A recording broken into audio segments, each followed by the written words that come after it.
"Get out of my way, you disgusting woman. You're going to ruin my $3,000 suit." Khalil al-Mansuri's well-aimed kick struck Aaliyah Johnson in the hip as she knelt cleaning the Carrara marble floor of the lobby of the five-star Pinnacle Tower Hotel in Manhattan.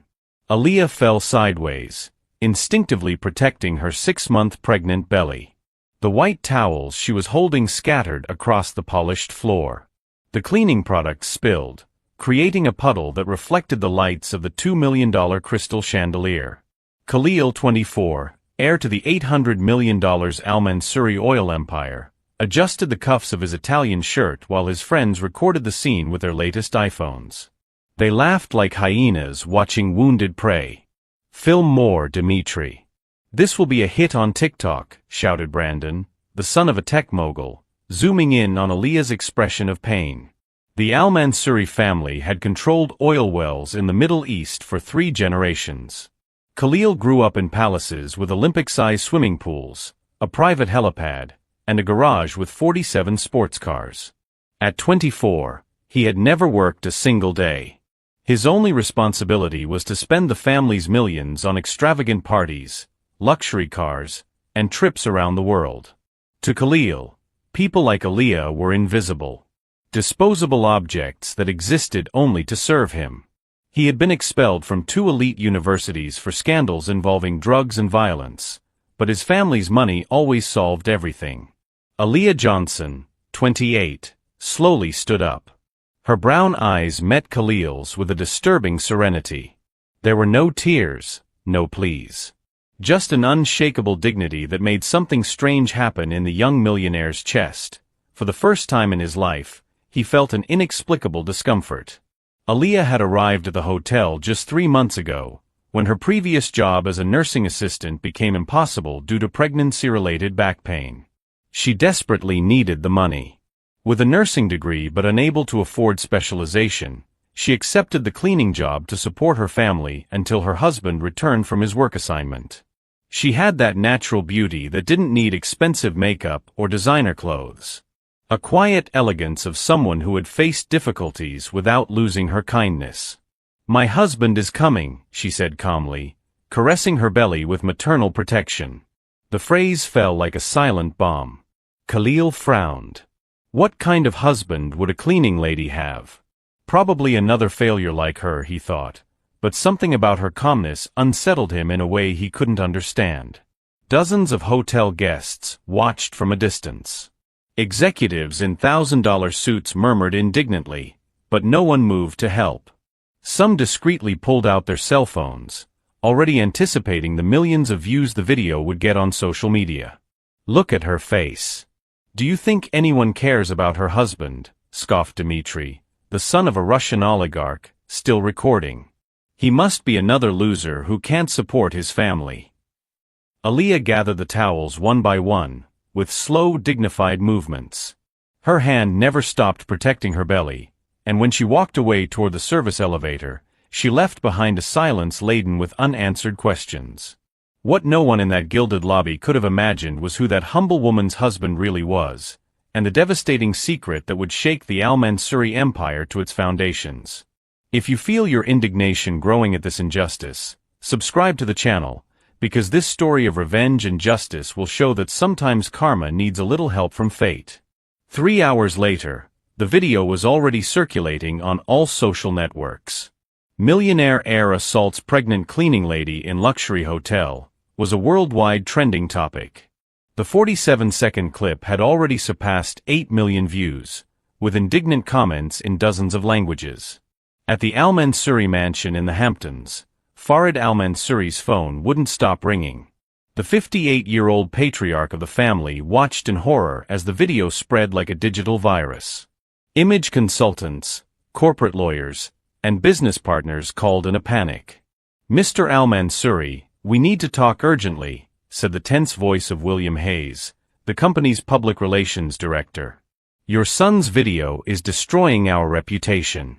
We've already lost 3 supply contracts this morning alone." Khalil woke up at noon, completely oblivious to the disaster he had unleashed. In his 500-square-meter room overlooking the ocean, he rolled around in his custom king-size bed, hungover from the night before. His iPhone vibrated incessantly with notifications he completely ignored. Meanwhile, at Al Mansouri's corporate headquarters in Manhattan, employees were running through the hallways in a panic. Angry shareholders were sending threatening emails. 3 major business partners had already sent letters canceling multimillion-dollar contracts. The press office was working around the clock to contain the damage, but it was like trying to put out a fire with a spray bottle. His father burst into the room like a hurricane. "Khalil, come down here right now." In his mahogany and gold office, Farid al-Mansouri paced back and forth like a caged lion. The screens displayed graphs of the company's plummeting stock prices. In just 6 hours, they had lost 40% of their value on the stock market. "Do you realize what you've done?" Farid roared. 40 years building this empire, and you destroy it all in one night. "Dad, it was just an annoying maid. People will forget about it in a week," Khalil replied, adjusting the $80,000 Rolex on his wrist. At that moment, the door opened. William Hayes entered accompanied by an older man, about 55 years old, dressed in an impeccable but discreet suit. His presence commanded immediate respect. There was something in his steel-gray eyes that suggested a ruthless intelligence. "Mr. al-Mansouri, this is attorney Samuel Richardson," Hayes said, visibly nervous. "He represents the assaulted woman." Richardson had the kind of gaze that seemed to read minds. His gray hair was perfectly combed, and he exuded a quiet authority that made Khalil feel uncomfortable for the second time in 2 days.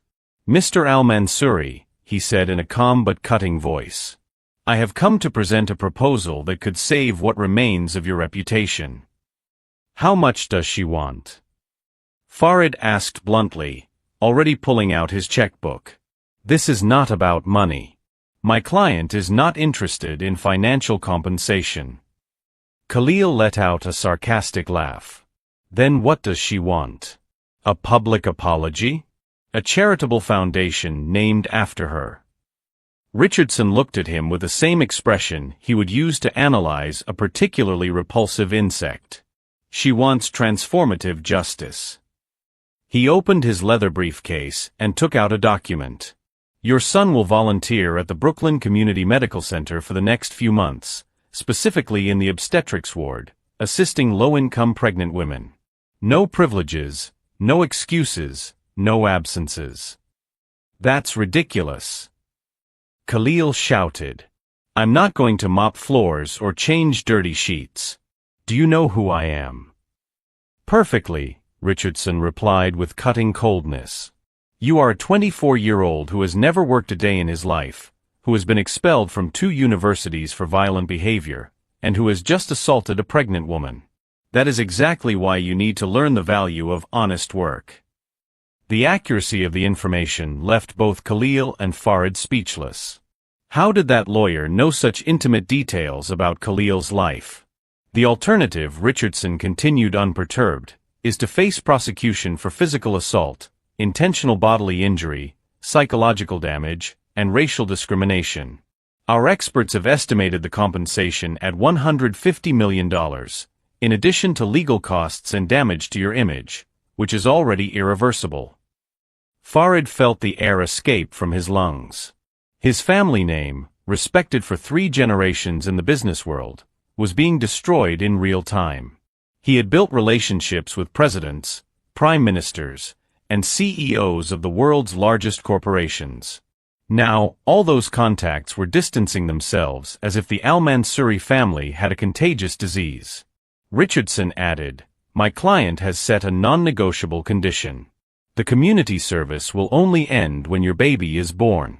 Until then, your son will religiously fulfill his duties at the hospital. And make no mistake, we will be watching his every move." "And if I accept, is the case closed?"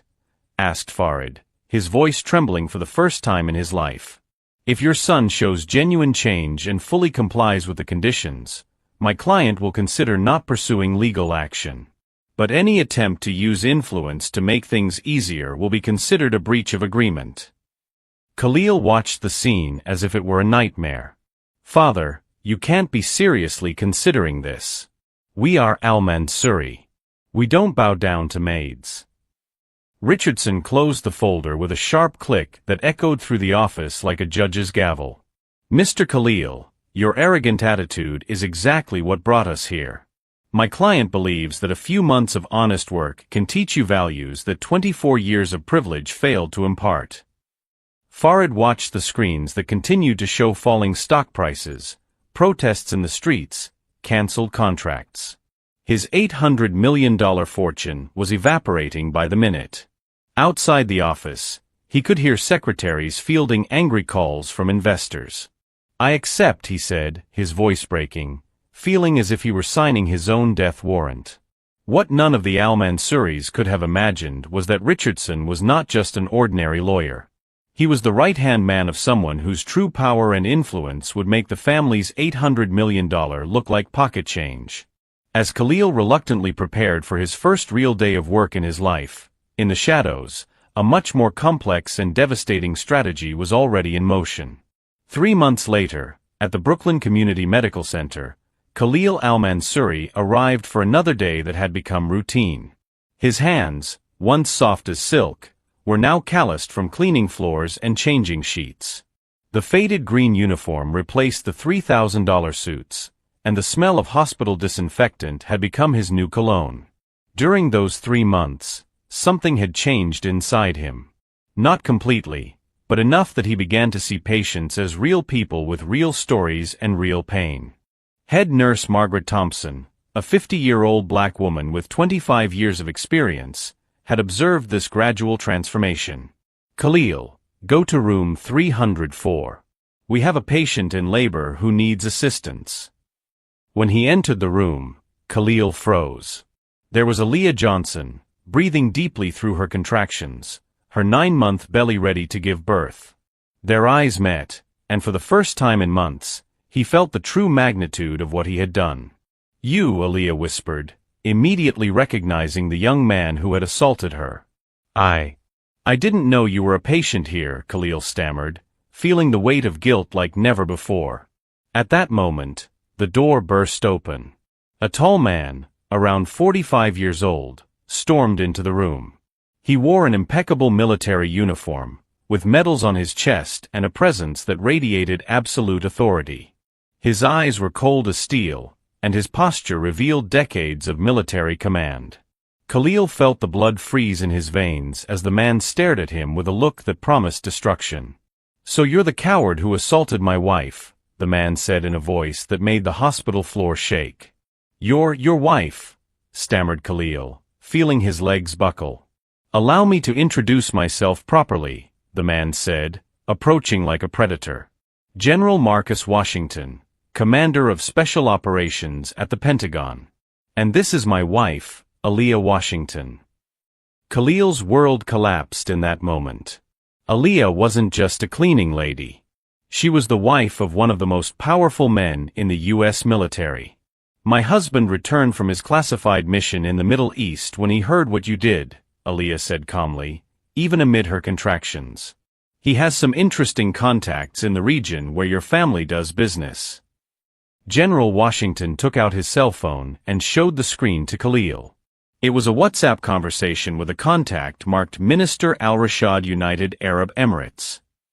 Interesting to discover that the Al-Mansuri family has some unresolved tax issues in Abu Dhabi, the general said with a cold smile. Tax evasion, bribery of public officials, fraudulent contracts. All very well documented. Khalil read the messages with growing horror. Dozens of documents, photographs of secret meetings, recordings of conversations. Evidence that could destroy not only the family's reputation, but put them all in prison. How did you get this? Khalil asked, his voice trembling. My dear boy, replied the general, I coordinate military intelligence operations in 47 countries. When you assaulted my pregnant wife, you declared war on the wrong man. Richardson entered the room at that moment, finally revealing his true identity. Khalil, I'd like to introduce my real employer. I've been working for General Washington for 15 years as a military legal advisor.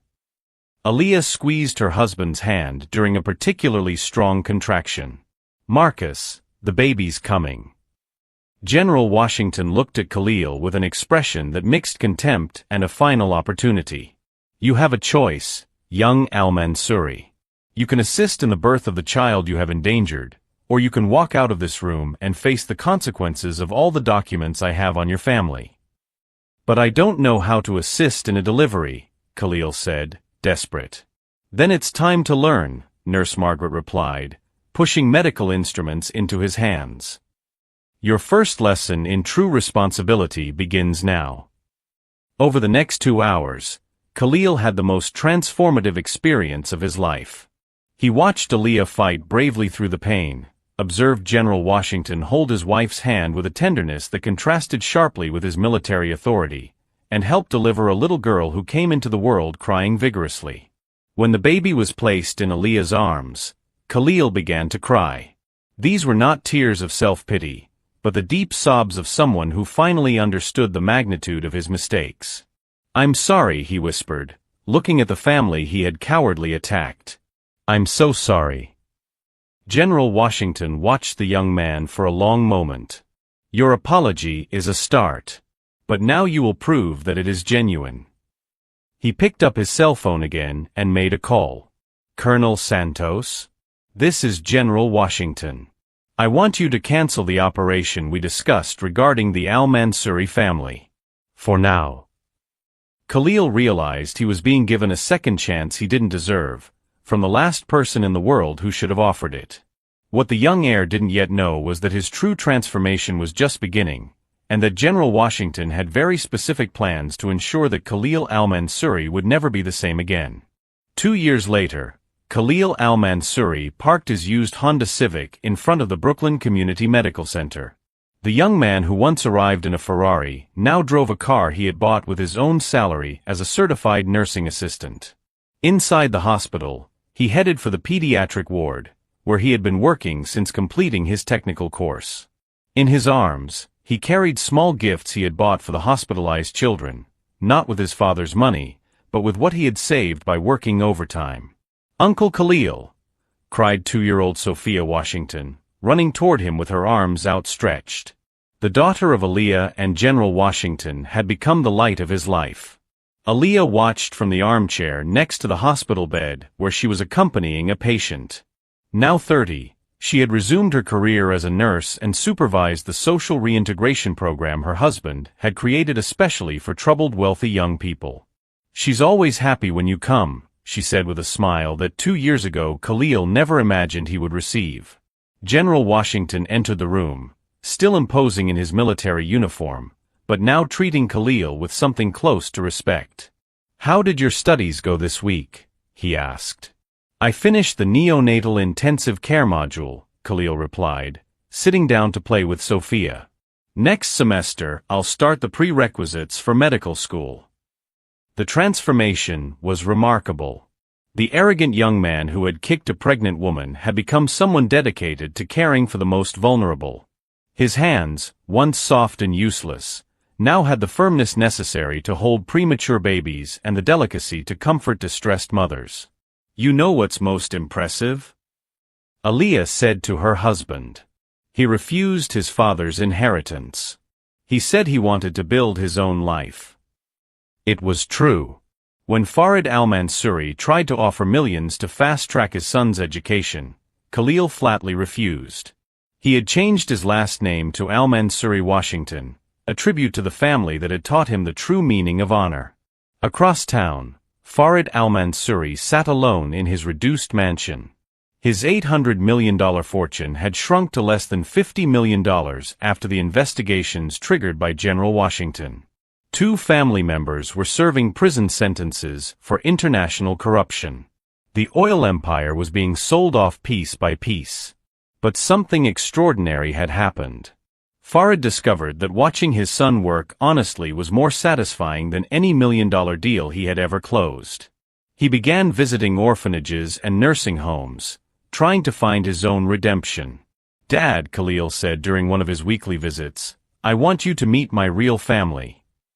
In the garden of Aaliyah and Marcus's house, A birthday party was underway. Sophia was turning 2, and dozens of families from the hospital were celebrating together. Children ran across the lawn, parents shared stories, and there was a genuine joy that no amount of money could buy. Farid watched his son playing with Sophia, teaching her to ride a tricycle. The man who had built an empire based on greed now saw the true meaning of legacy. "I used to think that power was having enough money to buy anything," Farid said to General Washington. "Now I realize that true power is creating something that is worth more than any price." "Your son learned that the hard way," replied the general. "But sometimes the most painful lessons are the most transformative." Khalil approached the two men, carrying Sophia in his arms. "General, I want to thank you for not destroying my family when you could have easily done so." "I didn't destroy your family, Khalil. I saved it. I only destroyed the parts that needed to die so that you could be reborn." That night, as he gazed at the stars from Aliyah's simple backyard, Khalil reflected on his journey. He had lost mansions, luxury cars, and a fortune, but he had gained something infinitely more valuable, a family that loved him for who he was, not for what he had. Aliyah joined him on the garden bench, rocking Sophia, who was sleeping peacefully. "Do you know when I realized you had truly changed?" she asked. "When you apologized to little Janitor, the baby who was born prematurely last week. You held her hand and promised her that there would always be good people in the world to protect her. That's when I knew that the man who had hurt me was completely gone, and in his place was someone who dedicated his life to protecting the defenseless." Khalil felt tears welling up in his eyes. "Thank you for giving me a second chance that I didn't deserve." Everyone deserves a second chance. The question is what we do with it. Now 26, Khalil Al-Mansuri Washington was preparing to start medical school in the fall. He would specialize in neonatology and was already planning to open a free clinic for low-income mothers. General Washington would be by his side every step of the way, proud of the young man who had become like a son to him. Khalil's story became legendary in the hospital. The millionaire heir who discovered that true wealth is not measured in dollars, but in lives touched and hearts transformed. "He tried to destroy me with a cowardly kick, but ended up destroying himself. I learned that true revenge is not to repay the evil suffered, it is to build something so beautiful that it makes it impossible to remember the pain." If this story of transformation and second chances touched your heart, if it reminds you that it's never too late to change, share it with someone who needs to believe in human kindness. Subscribe to the channel for more stories that heal the soul and show us that behind every lost person, there is the possibility of an extraordinary rebirth. Watch where you put your ghetto trash, lady. Some of us actually belong here. Derek Wellington's designer shoe slams into the small purse with vicious force. Jasmine Thompson's belongings explode across the concrete. Wallet flying, keys skittering, prenatal vitamins scattering like confetti. Her precious ultrasound photos flutter through the air before landing face down in the dirt. 7 months pregnant, she gasps and drops to her knees, one hand shielding her belly, the other desperately scrambling to save her baby's first pictures from being trampled. Derek towers over her, his expensive sunglasses reflecting her humiliation. "Yeah, just dealt with another welfare queen," he laughs into his phone, stepping directly over her crawling form. "These people think they own the whole damn park now." Jasmine's fingers shake as she clutches the dirty ultrasound photo to her chest. The cruelty is breathtaking. The racism, undeniable. Have you ever witnessed someone's character revealed through pure evil? But let's rewind. Who are these people? And how did we get here? This is Memorial Park in Westfield Heights. 50 acres of manicured lawns and walking trails where old money meets new neighbors. The kind of place where tennis moms jog past immigrant families sharing homemade tamales. Where tradition clashes with change every single day. Jasmine Thompson woke up that morning in her cozy Riverside District home, sunlight streaming through yellow kitchen curtains. The smell of fresh coffee filled the air as she watched her husband button his crisp police uniform. Chief Michael Thompson, 6'2", broad shoulders, 20 years on the force. The first black police chief in the city's history. A man who earned every stripe through grit and integrity. "Baby, you sure you don't want me to stay?" His deep voice carried genuine concern as he adjusted his badge. "It's Saturday. We could just stay home. Put your feet up." Jasmine smiled, one hand resting on her rounded belly. "Michael, I'm 7 months pregnant, not disabled. Besides, I want to finish my book before Maya arrives." The way she said their daughter's name, like a prayer, like hope itself. "Call me if you need anything." He kissed her forehead, then knelt to kiss her belly. "Daddy loves you, little girl." This was their ritual, every morning. Pure love in a world that often showed them hate. Meanwhile, across town in a glass penthouse that cost more than most people earn in a lifetime, Derek Wellington was just rolling out of bed. Empty champagne bottles cluttered his marble countertops. Designer clothes thrown carelessly across Italian leather furniture. His phone buzzed with angry texts from his father's assistant. "Board meeting Monday. The foundation incident needs discussion." Derek groaned, squinting at his Rolex. Noon already, another mess to clean up. Another lecture about family reputation. Another reminder that Daddy's money couldn't buy him respect, only silence. He scrolled through social media, his fingers typing venomous comments about those people moving into his neighborhood. The kind of posts he'd later claim were just jokes when confronted. Richard Wellington, tech mogul, philanthropist, pillar of the community. If only they knew what his son posted when nobody was watching. Derek's morning shower was scalding hot, his bathroom bigger than most people's apartments. Steam fogged mirrors that reflected nothing but privilege and emptiness. "Time to remind this city who really owns it," he muttered, selecting his most expensive outfit. By 2 p.m., both worlds were converging on Memorial Park. Jasmine walked slowly down tree-lined sidewalks, neighbors waving warmly from their porches. Mrs. Patterson from next door called out, "How's that baby doing, honey?" "Growing bigger every day." Jasmine laughed, patting her belly. "The doctor says she's going to be tall like her daddy." This was her community. These were her people. Black, white, Hispanic, Asian, families who knew each other's names, who looked out for each other's children. The park welcomed her like an old friend. She'd been coming here since she started teaching at Riverside Elementary 5 years ago. This bench by the pond, her thinking spot, her peaceful place. She pulled out her pregnancy book, What to Expect When You're Expecting, pages already worn from countless readings. Chapter 12, Your 7th Month. The afternoon was perfect. Gentle breeze carrying the scent of blooming flowers. Children playing on swings, their joy infectious. Young couples walking hand in hand around the pond. Derek arrived in his silver Maserati, parking in a space clearly marked compact cars only. Rules were for other people. His phone rang immediately, his fraternity buddy from Stanford. "Bro, you see the news about more Section 8 housing going up in Westfield?" The voice crackled through his AirPods. "Don't even get me started," Derek snarled, slamming his car door. "These people think they can just move anywhere now. Someone needs to remind them where they belong." His Italian leather shoes clicked against the sidewalk with military precision. Every step radiating entitlement, every gesture screaming superiority. This was his park, his neighborhood, his world, and he was about to defend it. The collision was inevitable. Two different Americas walking toward the same moment, one representing hard work, dignity, and hope for the future. The other represents inherited privilege, casual racism, and the ugly belief that money equals worth. Jasmine turned a page in her book, completely unaware that her peaceful afternoon was about to become a viral nightmare.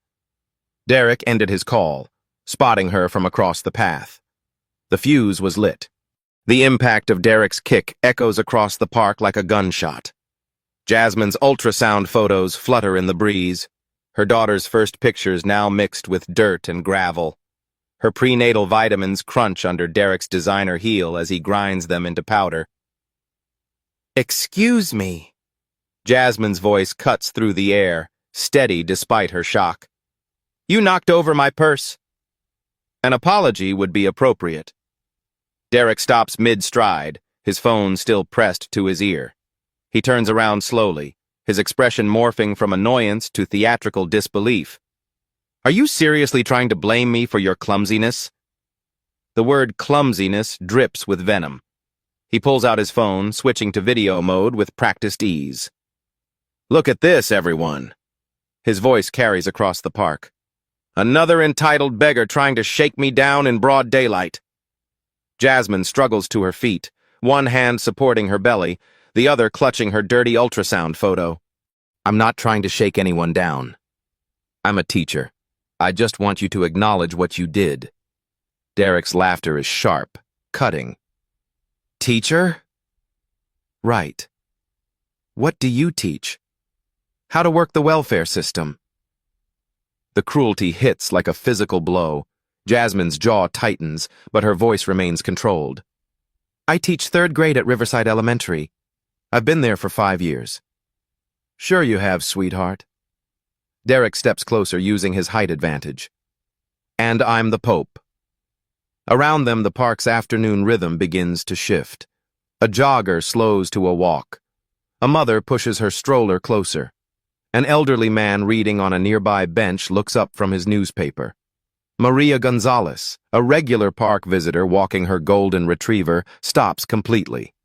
Something in Derek's tone, in his body language, sets off every alarm bell in her head. She pulls out her phone.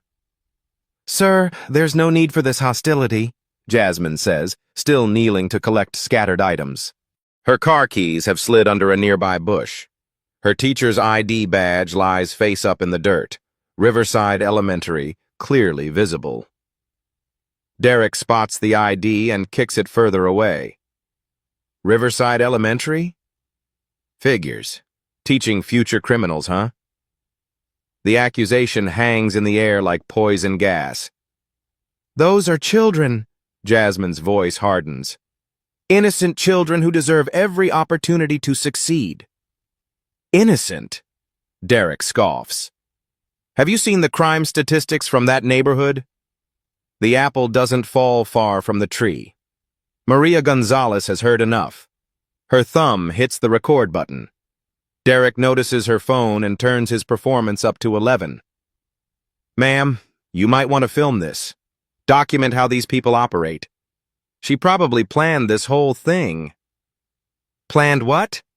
Jasmine's voice rises slightly. "You bumped into my purse. I asked for an apology. That's it." "Oh, you're good." Derek circles her like a predator. "Real good. Sitting here with your expensive maternity clothes, your designer purse. Where'd you get money for all that?" The question cuts deep. Every assumption, every stereotype, every racist dog whistle wrapped in fake concern. "I work for my money," Jasmine says quietly. "Just like everyone else." "Work?" Derek's voice drips sarcasm. "At what?" "Because teaching in the ghetto doesn't pay for Gucci handbags. It's not even a Gucci bag. It's a simple black purse from Target. But facts don't matter to Derek. Only his narrative matters. A small crowd is forming now, the mother with the stroller. 2 teenagers on skateboards, an older white couple hesitating nearby, clearly uncomfortable but unsure whether to intervene. Derek feeds off the attention.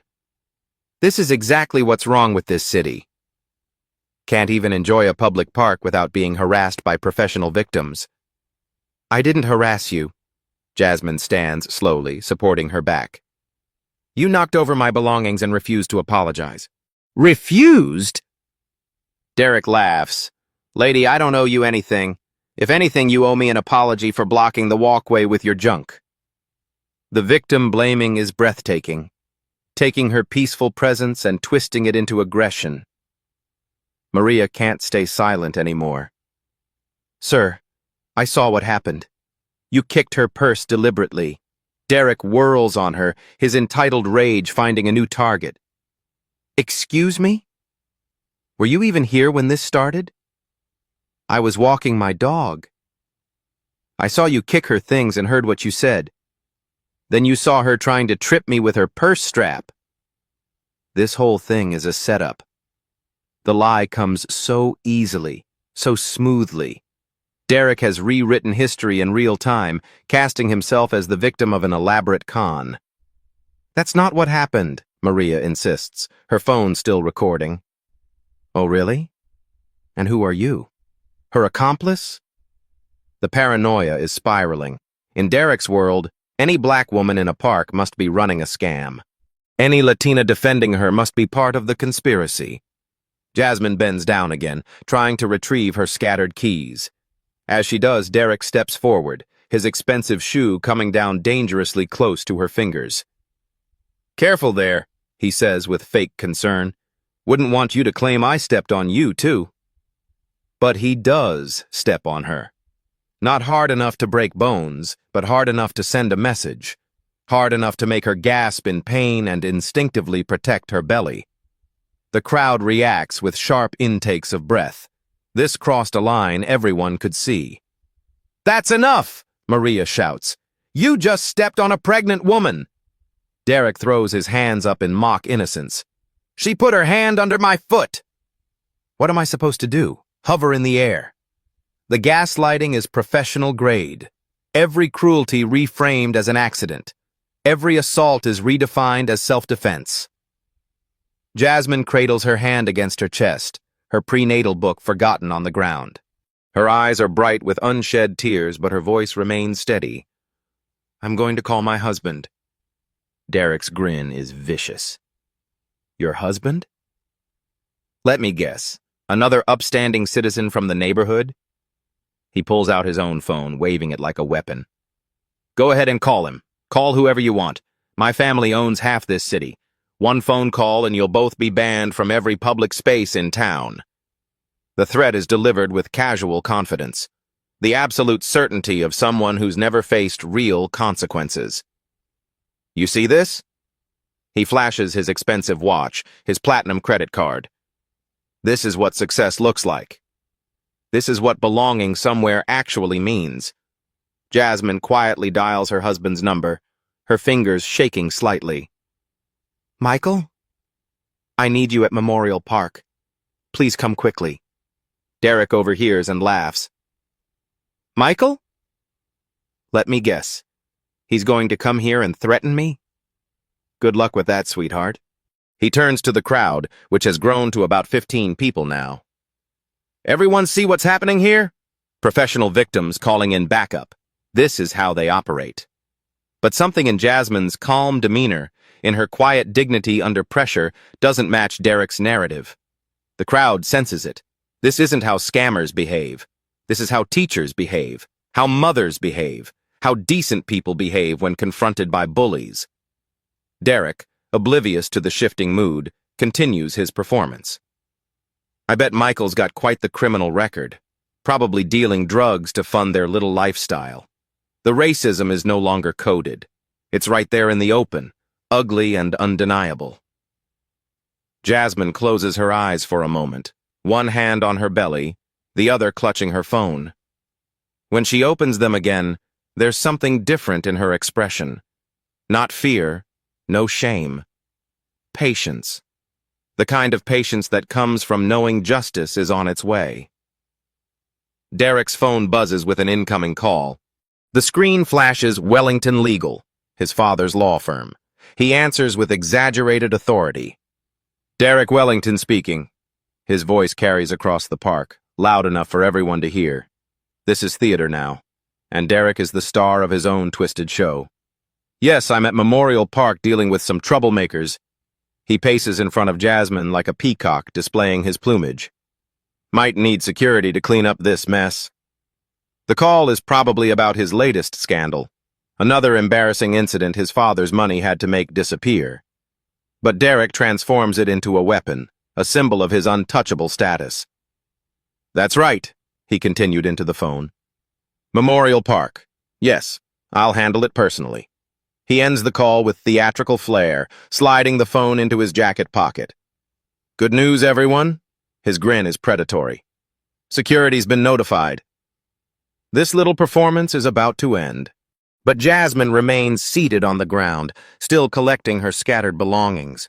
Her movements are deliberate, unhurried. She picks up each prenatal vitamin carefully, as if they're precious gems. "You're remarkably calm for someone about to be arrested," Derek observes, stepping closer. The crowd has grown to nearly 20 people now. Maria continues recording, her golden retriever sitting patiently beside her.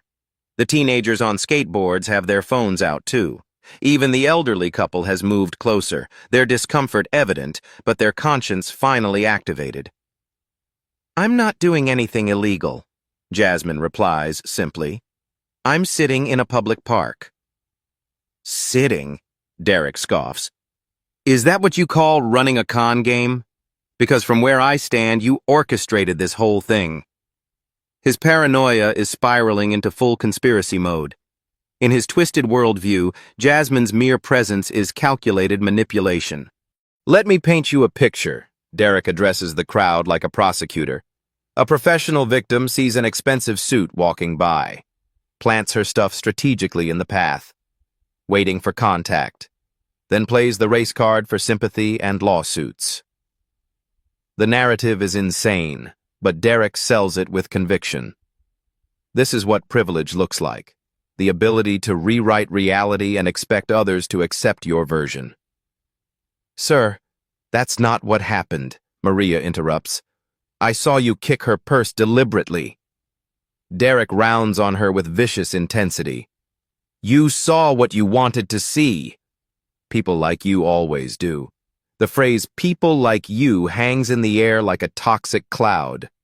Another dog whistle, another casual dismissal of anyone who doesn't look like him. "What exactly do you mean by people like me?" Maria's voice hardens. Derek backpedals slightly, sensing dangerous ground. "People who rush to judgment without knowing the facts." But everyone heard what he really meant. The racism isn't even coded anymore. Jasmine struggles to stand, one hand on her lower back, the other supporting her belly. Derek immediately positions himself to block her path to the parking lot. "Where do you think you're going?" "Home," Jasmine says quietly. "This has gone far enough." "Oh no, sweetheart. We're way past that now." Derek's voice drops to a menacing whisper. "You started this game. Now we're going to finish it." He pulls out his phone again, this time opening his camera app. "Smile for the camera, everyone. Let's document exactly what a professional victim looks like."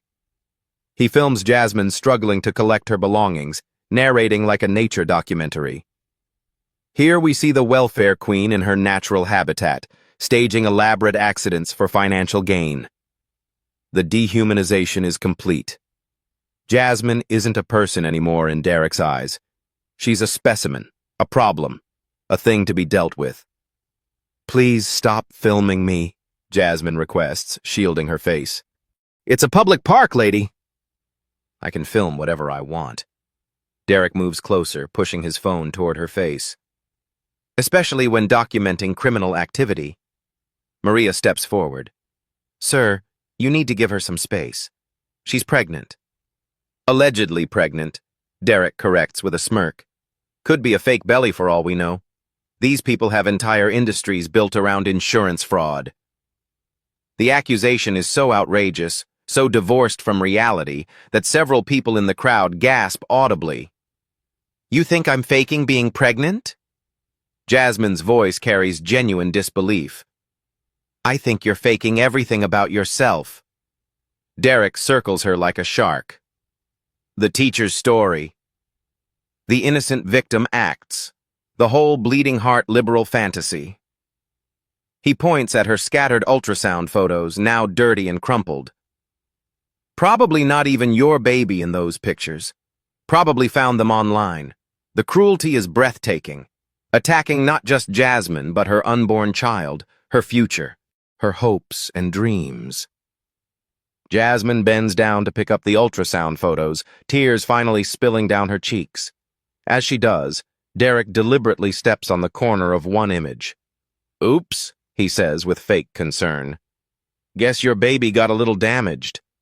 The crowd reacts with immediate outrage. Someone shouts, "That's sick!" Another voice calls out, "You're a monster!" But Derek feeds off the negative attention. In his narcissistic worldview, any attention is good attention. Truth hurts, doesn't it? He grinds his heel into the photo. "Maybe next time you'll think twice before running scams in my neighborhood." Jasmine carefully retrieves the damaged photo, brushing off the dirt. Her daughter's first image, now torn and soiled by this man's hate. "This is my baby," she whispers, more to herself than to Derek. "Maya Thompson. Due in 2 months. Maya?" Derek's voice drips with mock sweetness. "Let me guess. Named after Maya Angelou? How very predictable." Even her choice of name becomes ammunition in his racist assault. The elderly white man from the bench finally approaches. "Son, this has gone too far. Leave the lady alone." Derek whirls around, his privilege and rage colliding in explosive fury. "Mind your own business, old man, unless you want to join her lawsuit scheme." "What lawsuit scheme?" the man asks, genuinely confused. "She's just sitting in the park." "Open your eyes." Derek gestures wildly. "It's a shakedown operation. They target successful people in public places, create incidents, then claim discrimination." His conspiracy theory is elaborate, detailed, and completely insane. But Derek believes every word because it fits his worldview where he's always the victim. Jasmine slowly stands, clutching her damaged ultrasound photo. Her voice is steady despite her tears. "I work 2 jobs to support my family. I volunteer at the community center on weekends. I've never sued anyone in my life." "Sure you haven't," Derek sneers. "That's what they all say." He steps closer, invading her personal space with aggressive intent. "But I see through you. I see exactly what you are." "And what am I?" Jasmine asks quietly. Derek's answer comes without hesitation, without shame, without any recognition of its pure evil. "You're everything that's wrong with this country. Taking handouts you didn't earn, playing victim when you get called out, breeding the next generation of criminals. The silence that follows is deafening. Even Derek seems momentarily stunned by his own viciousness. Maria's phone continues recording. The teenager's eyes are wide with shock. The elderly couple looks physically ill. This is who Derek Wellington really is. This is what privilege and racism look like when the mask finally comes off. Jasmine touches her belly gently, as if protecting her daughter from Derek's poison. "My husband should be here soon," she says quietly. Derek laughs, the sound harsh and grating. "Your husband? Can't wait to meet him. Hope he's got bail money ready." He pulls out his wallet, flashing thick stacks of hundreds. "See this? This is what real success looks like, not welfare checks and food stamps. The money display is purely performative. Derek needs the crowd to see his wealth, to understand the hierarchy he believes exists between them." "One phone call," he continues, waving his platinum credit card, "and I can have both of you banned from every business in this city. My family built half of these buildings." But something in Jasmine's expression shifts. The tears stop flowing. Her shoulders straighten. A small, knowing smile plays at the corners of her mouth. "You have no idea who you're dealing with," she says softly. Derek's laughter is triumphant. "Oh, I know exactly who I'm dealing with. Another ghetto princess who thinks she can intimidate me." In the distance, sirens begin to wail. Derek's grin widens. Perfect timing. Here comes security to clean up this mess. But Jasmine's smile grows too. And for the first time since this nightmare began, there's something almost pitiful in her eyes, as if she knows something Derek doesn't, as if justice is about to be served. The sirens grow louder, multiple vehicles approaching fast. Derek straightens his designer shirt and smooths his hair, preparing for his moment of triumph. Finally. About time they showed up to clean this up. He turns to the crowd with theatrical confidence. Everyone stay back. Let the professionals handle this situation. 3 police cruisers screech into the park's main entrance, red and blue lights painting the afternoon in urgent colors. Car doors slam with military precision. Derek strides toward the vehicles like he owns them. Officers! Thank God you're here. This woman has been harassing me for the past hour. He points dramatically at Jasmine, who remains seated on the ground, still clutching her damaged ultrasound photo. She's running some kind of insurance scam, trying to claim I assaulted her. The lead officer emerges from the first cruiser, tall, commanding presence, crisp uniform bearing sergeant stripes and multiple commendations. His badge catches the sunlight. Mr. Thompson, Chief of Police. But Derek doesn't read badges. He sees only what he expects to see, authority that belongs to him by birthright. Officer, I'm Derek Wellington. He extends his hand with practiced entitlement. My father is Richard Wellington. He donates heavily to the Police Benevolent Fund. Chief Thompson walks past Derek's outstretched hand without acknowledgement. His focus is entirely on the woman sitting in the dirt. Baby, are you hurt? Is Maya okay? The words hit Derek like a physical blow. Baby? Maya? The chief kneels beside Jasmine with gentle urgency, his professional composure cracking to reveal genuine concern. His large hands carefully examine her for injuries, checking her swollen knuckles where Derek stepped on them. Michael, I'm okay. We're both okay. Jasmine's voice is soft, intimate. The voice of a wife speaking to her husband. Derek's face goes white, then red, then white again. Wait, Michael? You mean, you're... Chief Thompson stands slowly, his full 6'2" frame unfolding like a storm cloud. When he turns to face Derek, his expression is carved from granite. I'm Chief of Police Michael Thompson, and you just spent the last hour assaulting my pregnant wife. The words echo across the park like thunder. Derek stumbles backward, his expensive shoes suddenly unsteady on the concrete path. No, there's been a misunderstanding. His voice cracks on the word misunderstanding. The confident swagger evaporates like morning mist. I had no idea she was... she never said. So you only respect women if they're connected to powerful men? Chief Thompson's voice is ice-cold professional. Is that how this works? Derek's mouth opens and closes like a fish gasping for air. That's not what I meant. I was just... She was... Chief Thompson signals to Officer Rodriguez, who approaches with handcuffs gleaming in the afternoon sun. Ma'am, the chief addresses Maria, who's still recording everything. I understand you witnessed the incident. Every second of it, Chief. He was absolutely horrible to your wife. Maria's voice shakes with righteous anger. Called her terrible names, stepped on her hand, destroyed her things. Other witnesses step forward eagerly. The teenagers with their phone videos. The elderly couple who finally found their courage. Even strangers who stopped to watch are volunteering statements. Derek spins in desperate circles, looking for allies, for escape routes, for anything that might save him. Those videos are taken out of context.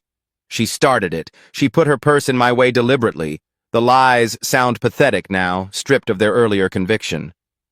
Chief Thompson's radio crackles. Chief, we've got the media responding to reports of an incident involving the Wellington family. Derek's eyes go wide with panic. Media? No, this can't get out. My father will. Your father do? Chief Thompson steps closer. Make this disappear? Buy your way out of the consequences? The chief's voice carries 20 years of law enforcement experience, 20 years of dealing with entitled rich kids who think money equals immunity.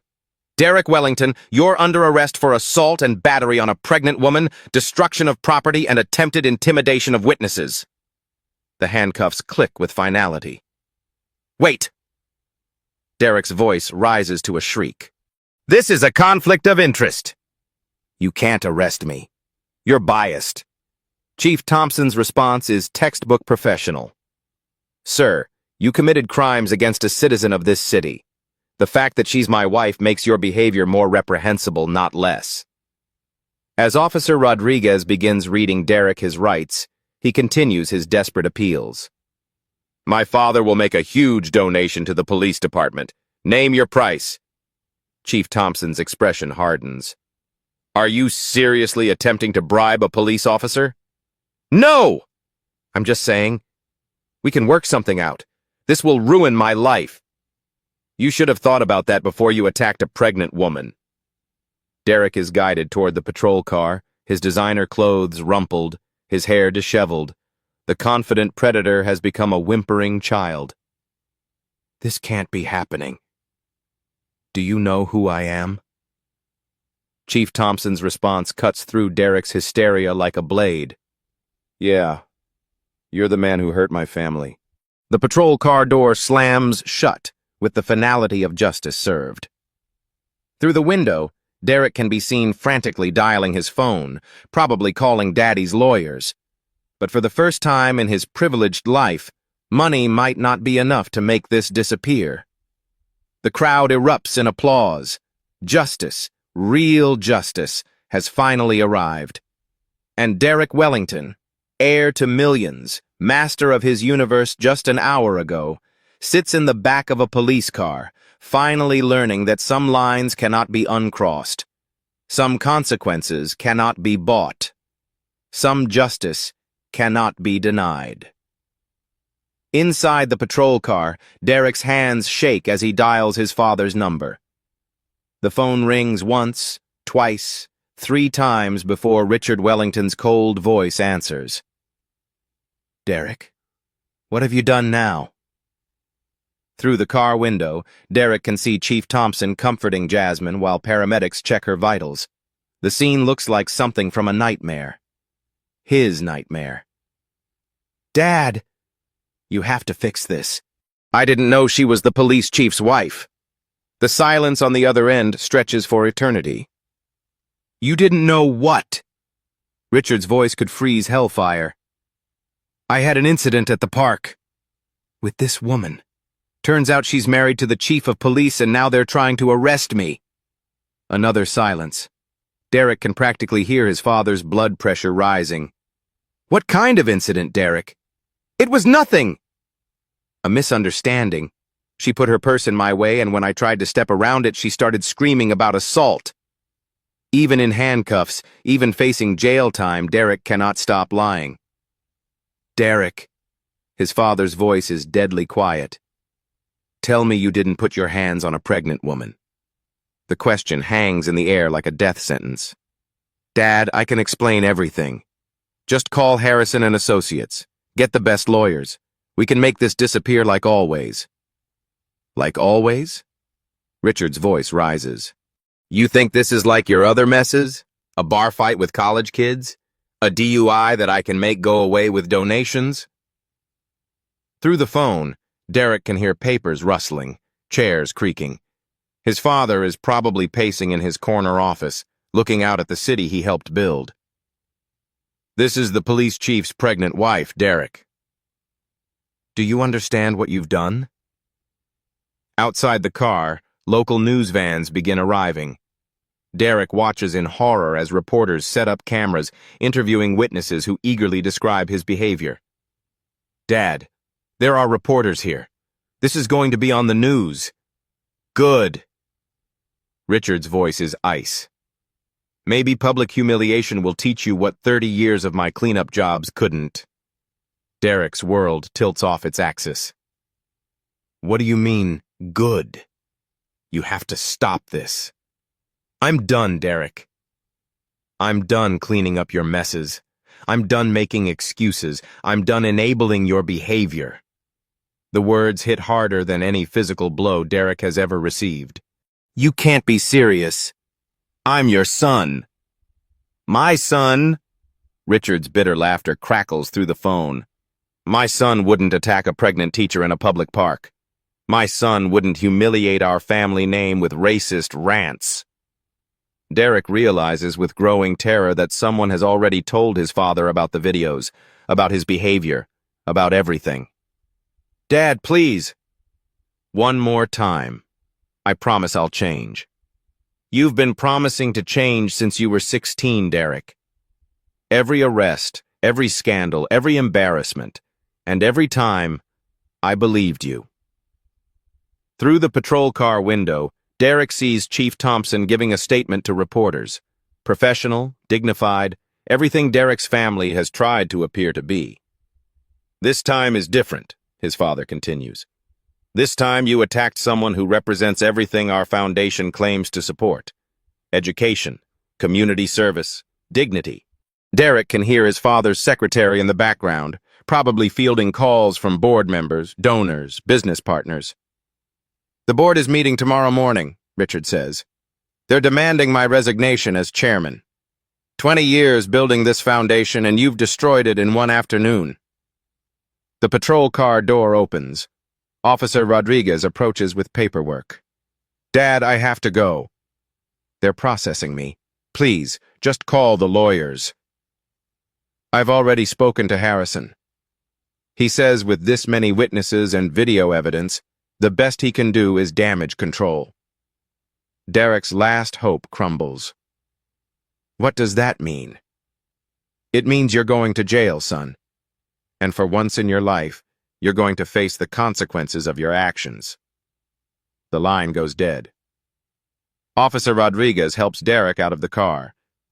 Time to go inside, Mr. Wellington. Booking and processing. As they walk toward the station entrance, Derek sees his Maserati being towed away. Probably for illegal parking in that compact space. Everything is falling apart. Inside the booking room, Derek's personal effects are cataloged and confiscated. The Rolex watch that costs more than most people's cars. The platinum credit cards that have bought his way out of trouble so many times before. The designer wallet is stuffed with hundreds. None of it matters now.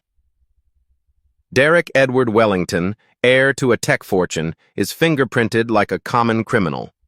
His mugshot captures his swollen, tear-stained face. The privileged prince was reduced to booking number 2024-10-15-0247. As he's led to his holding cell, Derek passes other weekend arrests. Drunk drivers, bar fighters, petty thieves. His cellmates are unimpressed by his pedigree. "What are you in for, rich boy?" asks a man covered in tattoos. Derek stays silent, but word travels fast in lockup. Someone has a smartphone with internet access. The videos are already viral. Number sign Derek Wellington is trending. And not in a good way. By Monday morning, Derek Wellington's mugshot is on every major news website. Millionaire's son attacks pregnant teacher dominates headlines from coast to coast. The story has everything modern media craves: privilege, racism, a pregnant victim, and perfect video evidence. Derek's social media history gets excavated by internet detectives. Years of racist posts, classist rants, and privilege flaunting come flooding back to haunt him. Screenshots spread like wildfire across Twitter, Facebook, and TikTok. Hashtag privilege check trends alongside hashtag justice for Jasmine. His weekend in county jail has been educational. Derek's cellmates include a car thief named Rodriguez, who finds Derek's situation hilarious. "So you attacked a teacher?" Rodriguez shakes his head. "Man, even we got more class than that." Derek learns that respect in jail isn't bought with daddy's money. It's earned through actions, and attacking pregnant women earns you nothing but contempt. His bail hearing arrives Tuesday morning. The courtroom is packed with reporters, community activists, and curious onlookers. Derek shuffles in wearing an orange jumpsuit, his designer confidence replaced by hollow-eyed exhaustion. Judge Patricia Williams, a no-nonsense black woman with 20 years on the bench, reviews his file with visible disgust. Mr. Wellington, you're charged with assault and battery on a pregnant woman, destruction of property, attempted intimidation of witnesses, and attempted bribery of a police officer. Derek's high-powered attorney, Harrison Mills from Wellington Family's law firm, argues for minimal bail. Your Honor, my client is a pillar of the community with no flight risk. His family has deep roots in this city. Judge Williams looks up sharply. Pillar of the community? Mr. Mills, have you seen the video evidence? The courtroom screens light up with Maria's phone footage. Derek's voice echoes through the speakers. Watch where you put your ghetto trash, lady. The judge's expression hardens with each passing second. Derek kicked the purse, stepping on Jasmine's hand, grinding prenatal vitamins under his heel. Breeding the next generation of criminals, Derek's recorded voice continues. Several people in the gallery gasp. One woman stands up and walks out, shaking her head in disgust. Bail is set at $100,000, Judge Williams announces. Cash only. Derek's face goes white. His father's lawyers try to object, but Richard Wellington has already made his position clear. No more bailouts. Derek spends another week in jail while his case dominates news cycles. Investigative reporters dig deeper into his past, uncovering a pattern of discriminatory behavior that spans years. The country club incident from 2022. Derek calling the police on a black family using the pool they'd paid to access. The restaurant tantrum from 2023. Screaming racial slurs at a waitress who brought the wrong wine. The college dormitory complaints. Derek trying to get his Hispanic roommate expelled for suspicious behavior. Every incident shows the same pattern. Privilege, racism, zero consequences. Until now.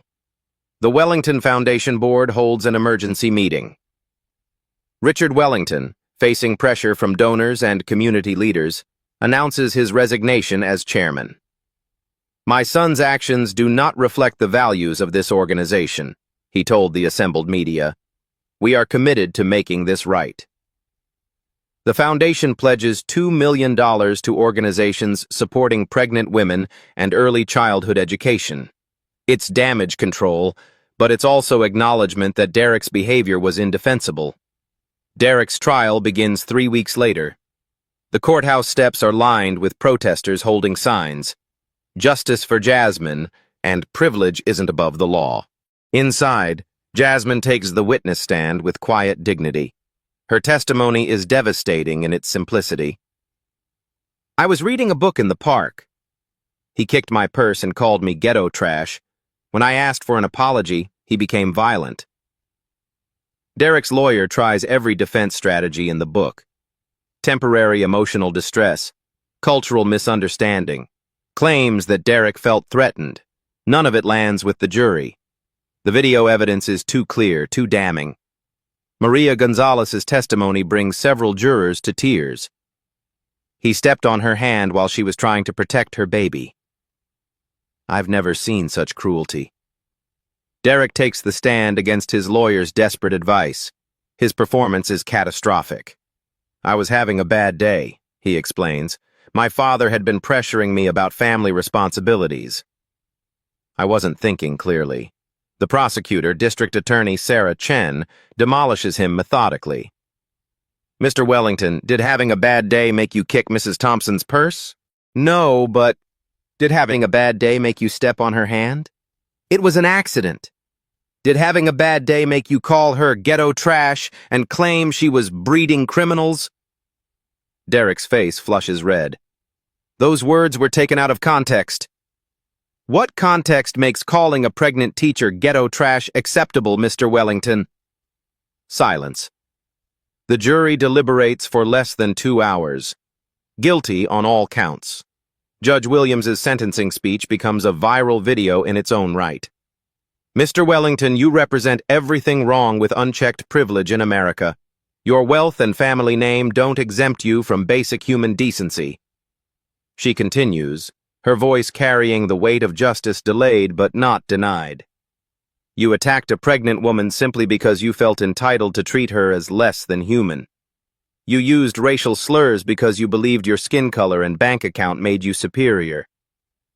Derek stands frozen as his world crumbles in real time. You are sentenced to 6 months in county jail, 2 years probation, 500 hours of community service at organizations serving communities of color, mandatory anger management, and sensitivity training. The gavel falls with finality. Derek breaks down crying in open court. For the first time in his privileged life, consequences are real and unavoidable. The civil lawsuit follows swiftly. Jasmine's attorneys sue for emotional distress, citing the stress Derek's attack caused during her pregnancy. The settlement is confidential, but sources suggest it's substantial. Derek's trust fund gets frozen pending the settlement. His penthouse is sold to pay legal fees. The Maserati gets repossessed. The Wellington name, once synonymous with philanthropy and civic responsibility, becomes a cautionary tale about privilege and accountability. Local law schools add Derek's case to their curricula as an example of how not to behave in a civil society. Derek serves his full sentence with no early release for good behavior. His community service is supervised closely. No photo ops, no publicity, just honest work serving the communities he once demonized. The arc of justice is long, but it bends toward accountability. And sometimes, just sometimes, the system works exactly as it should. 6 months later, the same Memorial Park bench where everything began. Jasmine Thompson sits in the afternoon sun, gently rocking baby Maya in her arms. The tiny girl has her father's strong jaw and her mother's gentle eyes. Her soft coos mix with the sound of children playing nearby. The ultrasound photo that Derek stepped on is now framed in Maya's nursery, torn edges carefully taped together. A reminder that even damaged things can be made whole again. "Look at all the families here today, Maya," Jasmine whispers to her daughter. "This is what a community looks like when good people stand up for each other." Chief Thompson approaches, still in uniform after his shift. He kisses his wife's forehead and gently strokes Maya's cheek. "How are my girls doing?" "Perfect," Jasmine smiles. "Maria stopped by earlier with her granddaughter." She wanted Maya to meet the woman who stood up for her mama. The park has changed since that terrible October day. New security cameras were installed. Community liaison officers patrol regularly, building relationships instead of just enforcing laws. Most importantly, the incident sparked citywide conversations about privilege, accountability, and treating all citizens with dignity. Derek Wellington serves the final weeks of his sentence at a downtown homeless shelter. His designer clothes were replaced with donated jeans and worn sneakers, his manicured hands now calloused from scrubbing floors and serving meals. The work is humbling. Every day he serves people he once considered beneath him, veterans struggling with PTSD, single mothers working 3 jobs, elderly folks forgotten by families who prioritized wealth over love. Slowly, painfully, Derek begins to understand what he never learned in his privileged bubble, that humanity isn't determined by bank account balances.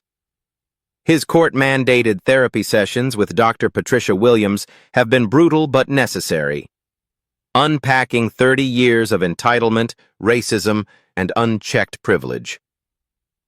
"Do you understand why your actions were harmful, Derek?" Dr. Williams asked during their latest session. "I attacked a pregnant woman because I thought my money made me better than her," Derek replied quietly. "I tried to dehumanize her because acknowledging her dignity would have meant questioning my own superiority. Progress. Slow, difficult, but real.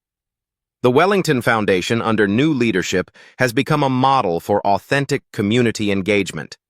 Richard Wellington, humbled by his son's actions, works closely with organizations serving communities of color. The Foundation's annual report includes a full page acknowledging Derek's crimes and their commitment to making amends. Accountability, not just charity. Jasmine returned to Riverside Elementary as a hero. Her third-grade students created a classroom banner, "Mrs. Thompson, our brave teacher." She uses her experience to teach lessons about standing up to bullies and treating everyone with respect. During a recent parent-teacher conference, she told concerned parents, "What happened to me in that park happens to people every day. The difference was that I had cameras recording and a husband who could ensure justice.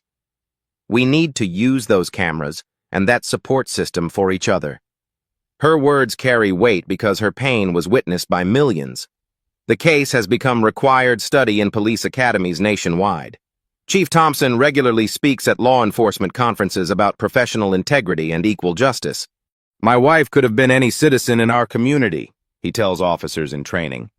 "Our job is to protect everyone with the same dedication, regardless of who they're married to." Derek's viral mugshot became an internet meme representing entitled privilege. Number sign Derek Wellington still trends whenever wealthy individuals behave badly in public. But beneath the memes and mockery, his story serves a deeper purpose. It proves that actions have consequences, even for those who've always been protected by wealth and connections. The park bench where Jasmine suffered Derek's attack now bears a small plaque, dedicated to the dignity of all community members. May we treat each other as family. It's not about Derek. It never was. It's about Jasmine Thompson, who maintained her grace under pressure. About Maria Gonzalez, who chose to record rather than walk away. About a community that demanded justice and accountability. It's about the truth that privilege without responsibility is just another form of poverty. Poverty of character, poverty of spirit, poverty of humanity. Maya Thompson will grow up in a world slightly more just because her mother refused to accept injustice silently, because witnesses chose courage over comfort, because a system designed to protect wealth was forced to protect people instead. That's the real victory. Not Derek's punishment, but everyone else's courage. If this story moved you, share it. I like it. Comment about times you've witnessed injustice and wished you'd spoken up. Because the next time you see someone being treated cruelly in public, you'll remember Jasmine Thompson. You'll remember that your voice matters, your phone camera matters, your willingness to stand up matters. And you'll remember that justice delayed is not always justice denied. Sometimes it's justice preparing to be served properly. Here's my question for you. If Jasmine had been just a teacher, not a police chief's wife, would Derek have faced the same consequences? Think about that. Really think about it. Because until the answer is definitively yes, we still have work to do. At Black Voices Uncut, we don't polish away the pain or water down the message. We tell it like it is because the truth deserves nothing less. If today's story spoke to you, click like, join the conversation in the comments, and subscribe so you'll be here for the next Uncut Voice.